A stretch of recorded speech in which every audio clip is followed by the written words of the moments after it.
Madame, madame, il m'a pris mon stylo. Madame, madame, elle fait rien que m'embêter. Madame, madame, elle veut pas qu'on soit copines. Voilà un petit peu la teneur de ce que les adultes rencontrent quand ils travaillent avec les enfants, mais on le rencontre aussi dans la famille, entre frères et sœurs. Auparavant, je gérais ça en écoutant l'un, en écoutant l'autre et en me faisant le juge pour arbitrer les conflits. Depuis que je suis partie en Italie, au centre CPP, psychopédagogico pour l'éducation et la gestion des conflits, Daniel Novara et son équipe m'ont montré une autre façon, une façon d'évoluer dans cette attitude. Aujourd'hui, je propose aux enfants de se parler.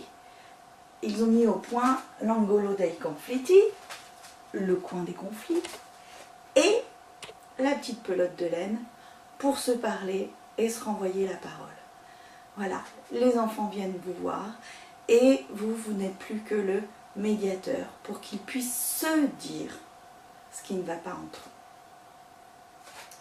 Je suis Christine Leroy, je suis coach en parentalité et coach scolaire pour des enfants du primaire jusqu'aux études supérieures. J'anime des ateliers parents-enfants, étudiants, enfants, parents, autour d'outils comme le mandala ou le mind mapping, les cartes mentales.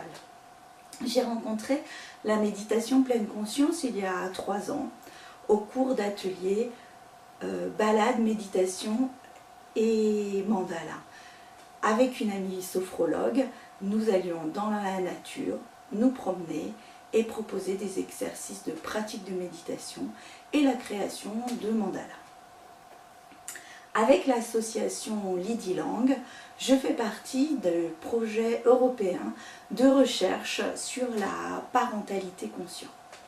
C'est un réel plaisir d'aller voir à l'étranger ce qui se passe autour de la parentalité, quels sont les désirs d'amélioration. Ça permet d'ajuster sa pratique, de s'inspirer, de prendre du recul par rapport à la norme culturelle en place autour de l'éducation. Au cours de ce projet, on rencontre de nouveaux outils. Celui-ci, la gestion des conflits, je le mets en place dans les ateliers d'activités périscolaires que je mène avec les enfants autour de mandala et estime de soi. J'en ai parlé, je l'ai proposé aux municipalités avec lesquelles je travaille. Et puis j'en ai discuté aussi avec ma belle-fille qui est professeure des écoles en maternelle. C'est un travail en cours, on espère qu'il va porter ses fruits. Voilà, et puis la mobilité en Italie et le projet européen me permet aussi aujourd'hui d'envisager de mettre en place des cafés parents dans ma région où les parents vont pouvoir venir questionner en toute bienveillance, tranquillité leur parentalité.